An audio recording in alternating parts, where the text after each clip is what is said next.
Hello from Gardening at Douentza here in Ireland, and today we're going to delve into the wonderful world of aloe, from the very common and very well known aloe vera to the less common and more endangered. Now, aloes make fabulous pot plants, easy to care for, easy to grow, and lots of interest all through the year.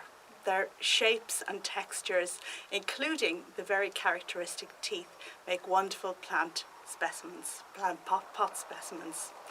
Right, so let's have a look at my aloe collection and learn how I care for these fabulous beauties.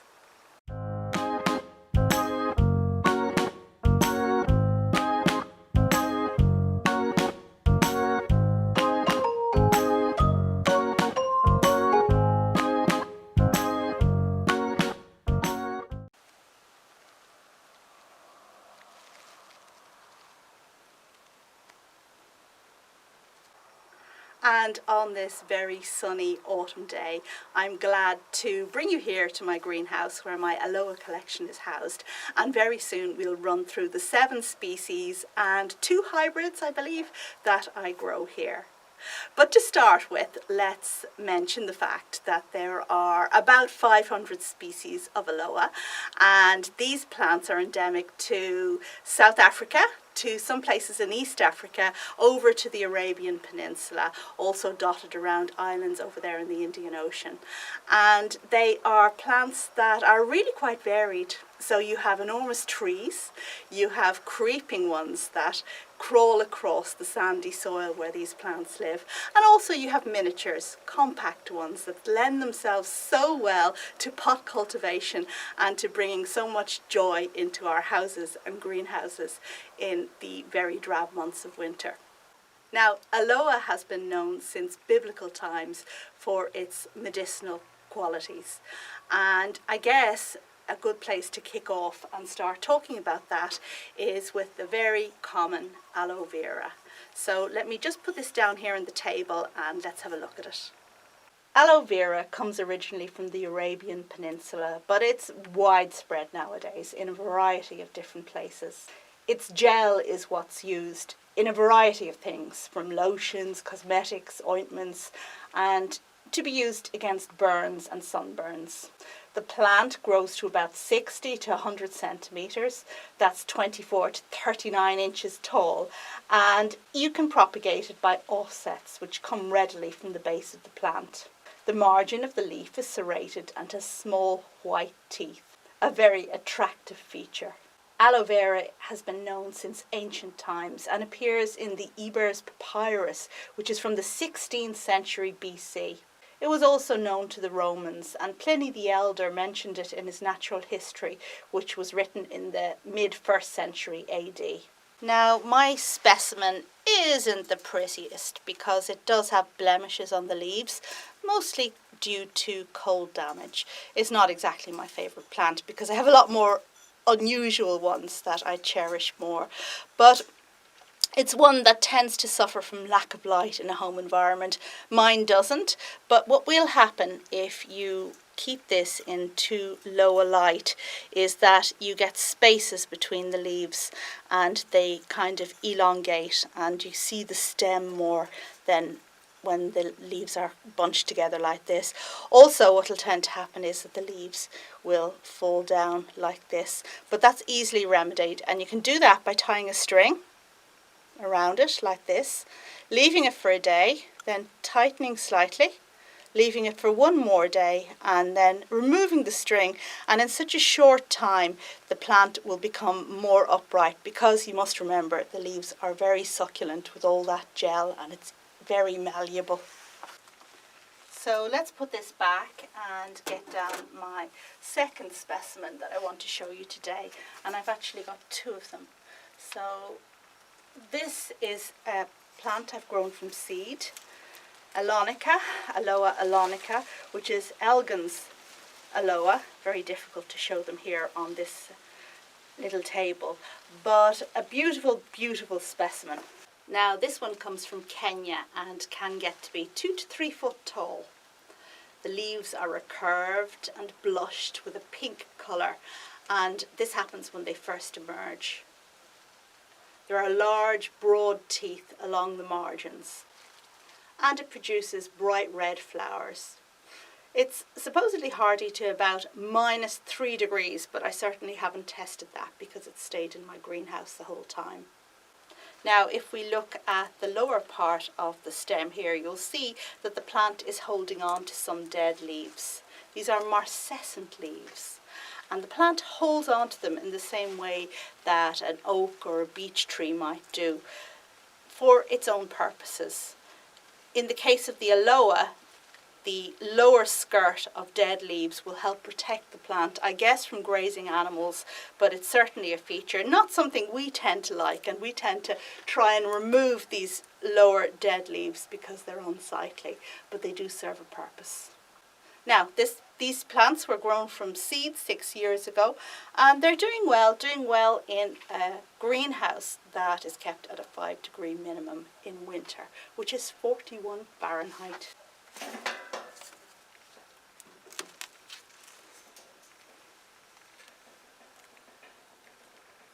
Okay, let's have a look at this one next.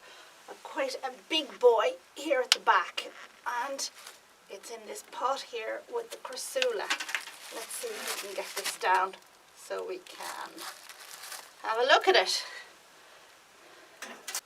Now, this here is a funny one, although really quite attractive, and I'm not exactly sure of its ID. It's either Aloe mitriformis, which is now called perfoliata, I believe, or it's Aloe brevifolia. Now, you can see it has these very short, attractive leaves, which would suggest it's brevifolia. But its creeping habit would make me believe that it is actually Aloe mitriformis. It comes from South Africa, and you can see very well what it wants to do. It wants to crawl across the sand. And why do plants do this? Well, very often ones that creep in this way, they can tend to hang off the edge of cliffs and hang down, so they have been designed to deal with that kind of environment. Aloe brevifolia, on the other hand, is a far rarer species. It's endangered and endemic to the Renosterveld, which is the rhino field area in South Africa, presumably called such because the Afrikaners, when they settled there, thought it was full of rhinos, and perhaps it was. In any case, it's a beautiful plant and one that is really quite hardy in my greenhouse. Again, now this would suggest that it's mitriformis, which is a hardier specimen altogether. But I'm very glad to have it in my collection. And the spines, although they look quite lethal, they're not really very sharp at all. Okay, next one.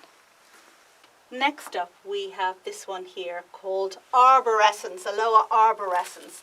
And I guess you can guess from the name that this one wants to be a tree.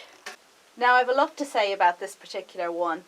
It was also grown from seed, which I collected 6 years ago, and it has grown quite tall. It does have some blemishes on it, and I believe these are cold damage.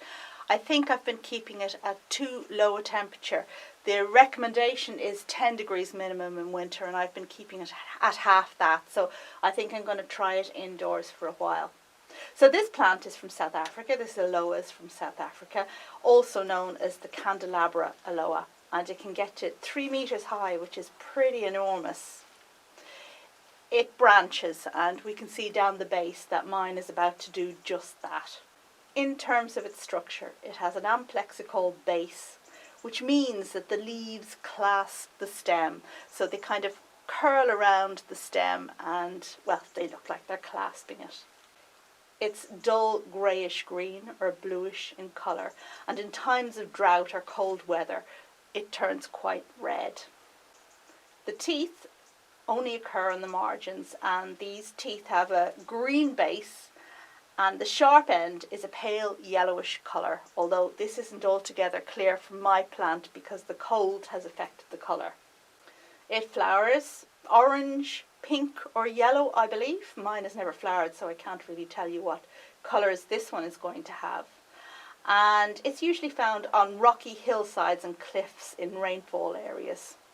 This is the most widely distributed aloe species in South Africa, and it has a gel-like pulp in its leaves in the same way that I think all aloes do.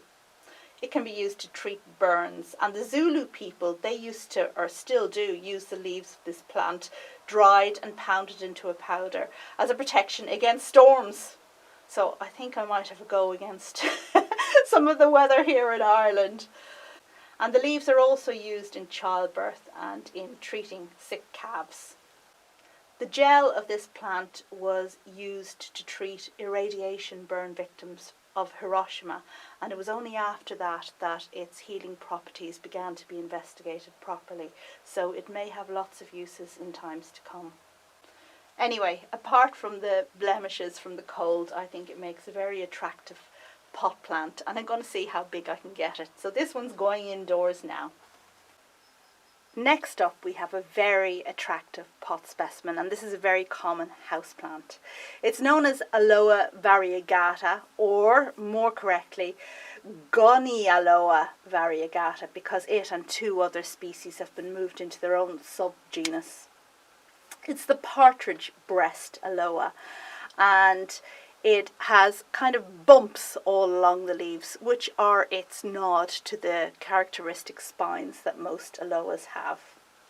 It's from South Africa and from Namibia, and it forms a clump of nice rosettes. You can see that this plant has some babies starting at the base, which could actually be separated in time. The leaves are attractively banded with white, and it's said that some indigenous people hang this plant up inside the huts of young women, and if the plant flowers, this means that the woman is fertile and she's going to have many children. Probably a curse nowadays, but traditionally it was a good thing. I bought this particular specimen 7 years ago in a garden centre in France, so it hasn't grown very big for me in that time, but I'm happy to keep it small. And with succulents and cactuses in general, in fact, if you keep them small, if you don't pot them on when they need to be potted on, you can end up with a smaller specimen, which is very desirable in some circumstances. Moving along the shelf, we come to another species, aloe, and this time it's Aloe humilis, which is that guy there that seems to be having a bad hair day. Now this is a plant that really needs to be divided, and you can see that it's composed of lots and lots of individual rosettes that all could be divided out, and I could end up with half a dozen plants at least. And it would improve the overall appearance of the plant if I were to do that. So this is known as the spider aloe, or the hedgehog aloe, and I really like the name hedgehog. I think it suits it particularly well, and it comes from the Western Cape in South Africa and spreads over to the Eastern Cape. It grows on stony, arid, flat or sloping terrains, and it's low growing, short stemmed. When it eventually flowers, it has very large blooms in proportion to the size of the overall plant. Orange scarlet flowers. Now I've had this one for 6 years, picked it up in a supermarket in Italy of all places, and it's done really well for me, but it is time that I divided it. And finally it's time for the hybrids, and we're going to scoot on up here to this little tiny one here and just get a closer look at this. Now this one, you can see, is very diminutive, but it has beautiful, beautiful colours. Lots of reds and pinks and markings.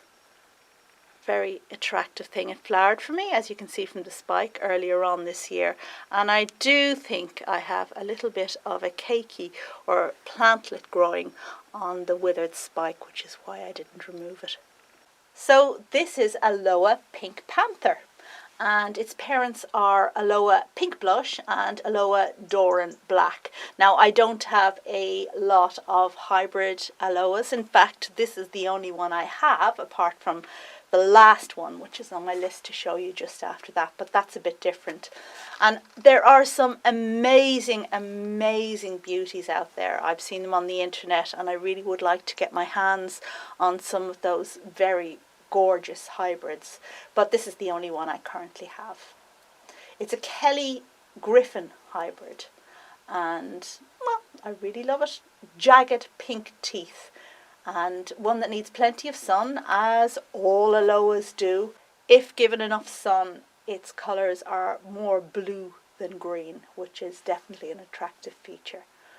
And it will produce offsets in time, although I do think I have that little thing going on there on the spent flower spike, but we shall see over time. And finally, I want to show you this beauty here, and this is an intergeneric cross, so a cross between Aloe variegata and Gastelleria, and it is called Green Ice. Isn't it absolutely gorgeous? I just absolutely love the margins on the edge of the leaves. So neat, fabulous, fabulous plant. I don't want to tip it too much that we'd end up with gravel all over the place, but really, really nice. And if you can just bear in mind that its parents are Gasteria, and here we have a Gasteria which has very pronounced margins. And Gasteria, there's another one over here.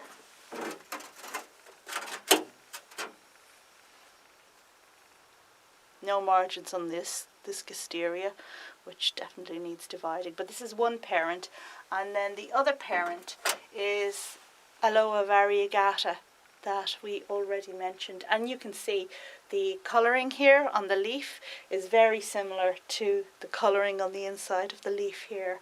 And the margins here on the Aloe variegata are also similar to the margins down here. This one has a very sharp spike just at the tip of each leaf. So a very attractive one. And look, look, look, look. Can you see in there?